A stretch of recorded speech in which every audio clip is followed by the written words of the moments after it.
been a long time since I've been here. Oh, wow. It's not as big as what I thought, but I wanna see Blondie. Yeah, well, it's You'll- not you'll here. explain that. It's Oh, it's not here? Yeah, I'll Wow. explain all that in a minute. I'll get out of your way.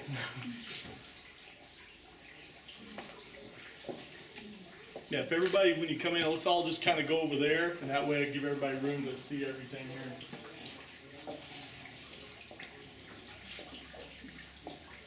That's about their best age right there. Downhill after that.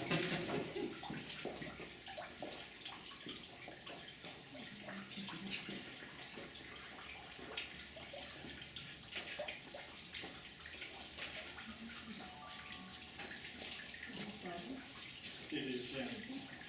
Let's, I was just saying, let's everybody just kind of go over that way against the glass, sort of, and we'll, that way everybody can get in and see everything.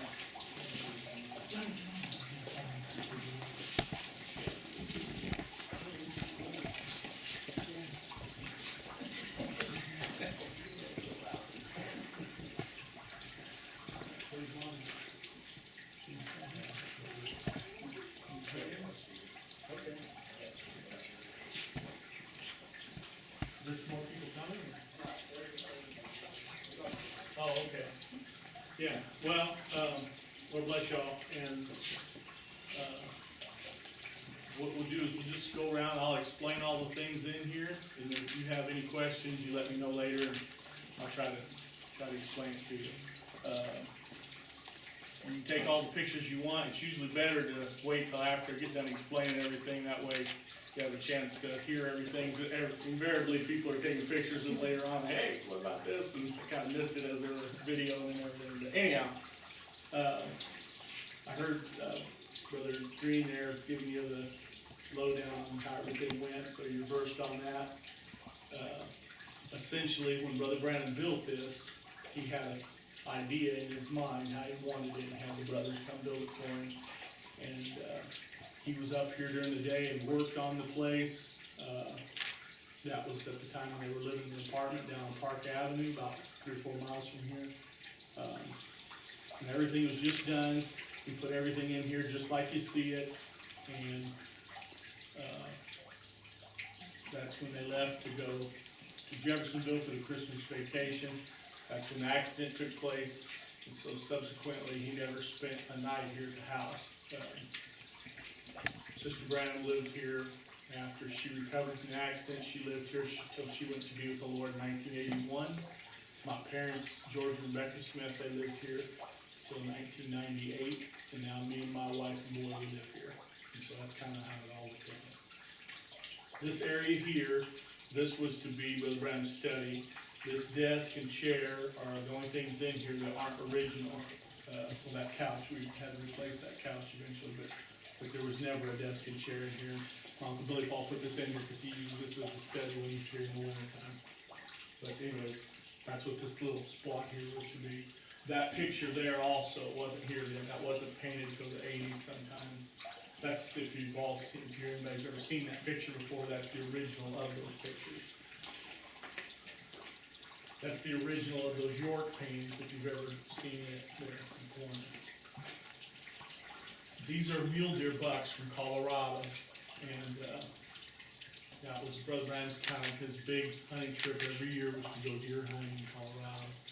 And he talks about on tape being there on his anniversary every year, and that's where he was when the storm come down in Colorado. And he spoke to the storm abated. The big deer there on the right, the biggest one there, that's the buck he called Big Jim. And that's the buck that he shot on that trip. He shot the deer and couldn't find it. The storm came, they stayed. Subsequently went out after that all happened and he found the deer, and that's it. The pheasant there is from Iowa.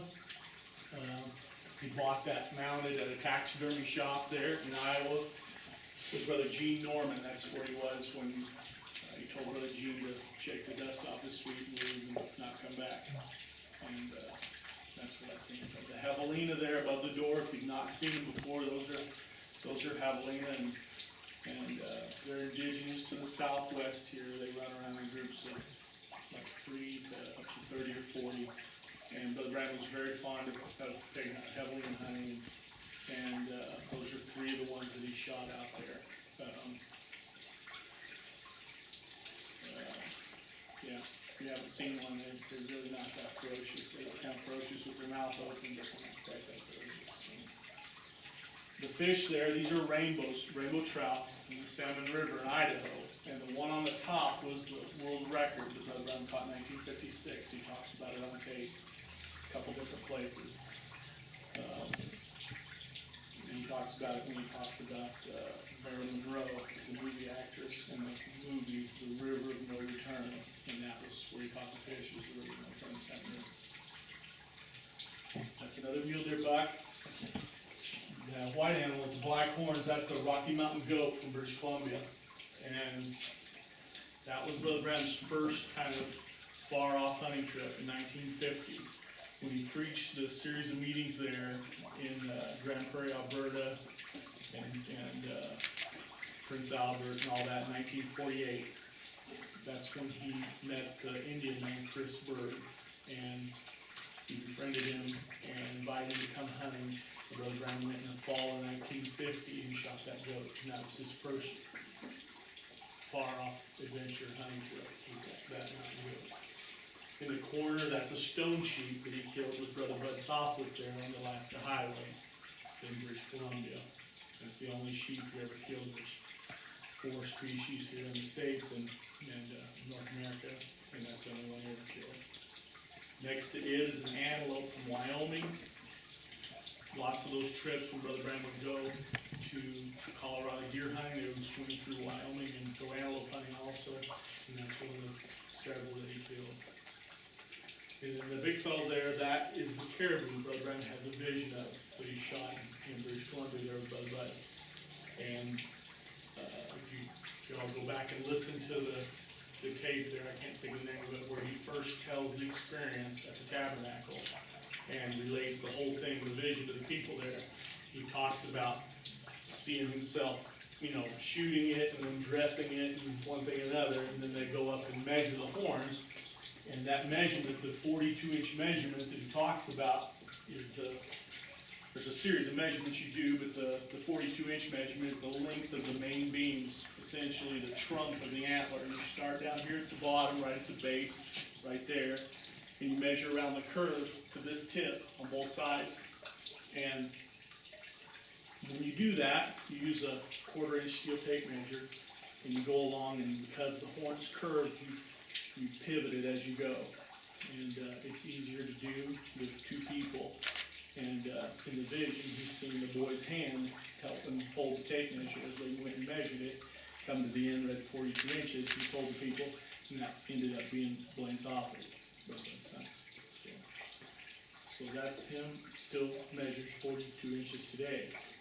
Hasn't shrunk any, just got a real testament to it. But anyways, that's him. Very few places you can go and see a vision.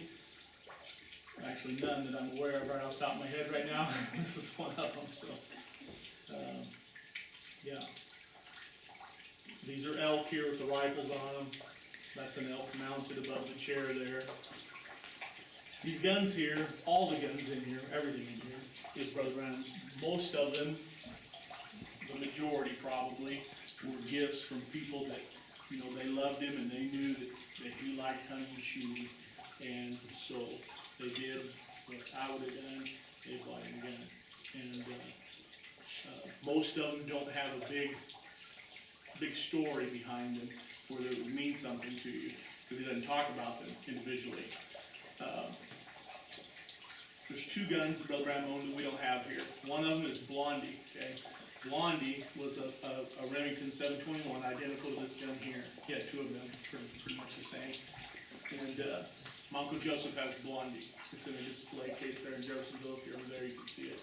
But I point that out because Blondie was just a plain Jane rifle, like a Walmart gun, I tell people. Very plain. Probably the most common big game rifle of that era. And he had a lot of other, to my eye, much finer guns. And but that's the gun that he really enjoyed hunting with. That's the gun he talked about shooting 57, had a big game with without missing one. The other gun that we don't have here is the gun that his first wife, Hope, saved the money for in the coffee can and told him about it when she was dying. And she'd saved up enough for a deposit, like $1.75 or whatever it was. And the gun cost $9, something like that. Anyhow, so he had went and bought that gun, and my Uncle Billy Paul has that gun. It's in his office there, and a display thing right behind his desk. Here, there you can see it there. Brother Branham used that gun from 1939-ish there to about 1950. And then in 1950, he bought this gun over here on the chair. And of all the guns in here, this is the most significant one. We'll all take a turn, come by and looking at it later. But this is a Winchester Model 75-22. And this is the gun that Brother Branham squirrel hunted with from 1950 through 1965. This is the gun he talks about on tape, sending it back to Winchester, the parent company, and them arguing about how good it was, would or wouldn't shoot. This is the gun that he had out here at Sabino Canyon. There used to be a rifle range there, and that's where Brother Branham used to go shoot when he lived here. And this is the gun he had with him the day when they went out there, him and Brother Joseph. Brother Joseph was just a young man, and Brother Branham had the 3 thumbtacks, and he shot him in straight, he talks about on tape. This is the gun that Brother Branham shot all the squirrels that were spoken to existence with, the 3 different occasions there in Kentucky and Indiana. Yeah, and it too, just a really plain rifle. There was untold thousands of them things made. I've owned a bunch of them myself, and yeah, just very plain, but for sure there are not too many guns like that one. So how old is that gun? It was made in 1949, made in 49, and yeah, just a cheap rifle really, in the scope of things, but there ain't a gun in the country like that gun. You know, What caliber? it's a 22, yeah, it's a 22. This is the Grizzly Bear that Brother Branham shot on the same trip as the Caribou. This is a Silvertip Grizzly. There's 2 or 3 different varieties of Grizzly Bears also. And this is a Silvertip. They're a mountain bear, and you come by, you can all come by and look at it with the last, say their hair is, 2 or 3 inches long. The last little bit of it's got a kind of a white tip to it, and it makes it look frosty. The bear is, their hide's pretty loose on them, and when because the weight fluctuates so much there from spring to fall and whatever. And when they walk, they have hide like a puppy almost. And so as it goes like this, it shimmers in the sun, and they look silver at a That's distance. where they get their name. Wow. So, these chairs are the chairs there from the dinner room where they had the formal pictures made of Brother Branham sitting here with his Bible and taking notes and one thing another. That leopard come from India, and the crocodile come from Florida. The mountain lion there come from up in central Arizona, up by Strawberry, up on the rim here. Over on that limb over there, that bobcat come from a deer hunting trip in Colorado. Above it there in the corner on that other limb, that's the hornet's nest that Brother Branham run into with the lawnmower. And they come out after him and they take him back in. The mural on the back wall here, this is kind of a period thing of that era. They were very popular, several big murals in the home. And Brother Branham, when they bought the home, he really liked that, and he liked that style of painting. And so he commissioned the woman that painted it to come up and paint a mural here when the dinner was finished. And she come up, she was just a local, not a believer, just a local artist lady. And she come up and did a sketch of how she was going to paint it. And Brother Branham come up that night and looked at it, didn't like it, and erased most of hers and drew in his own and had her come paint that in. That's where it came from. He wanted to represent Pima Canyon, which is the last canyon here on the west end of the Catalinas, and the water coming down out of there and ending up in this pool here. That's what he was after there. Above the window there, those are two of the bucks that Brother Branham shot when he was on his honeymoon / hunting trip. And, those are two white-tailed bucks from the Adirondacks. And that's where he talks about going, he was bear hunting and shot the buck and hung in a tree and took off walking, it started snowing, all of a sudden there's the deer hanging in the tree, kept walking around, there's the deer hanging in the tree again, he's walking around in circles. That was one of those deer there. This table here in the center is a redwood tree from California. Brother Borders Church bought this, gave it to him to put in here. This bird here is a golden eagle. This is about a 3/4 grown golden eagle. And this particular one was hit by an airplane over in Porterville, California, and killed. And the game department there confiscated it and had it mounted, and it was on display in their office. And Brother Ben Bryant, Brother Ben talks about lots on tape, but then he bought it for him and gave it to him to put in here. And that's where it came from. This floor here come from up by Jerome there, by Prescott, by Drake there, and Brother Branham and Brother Banks Woods laid this floor.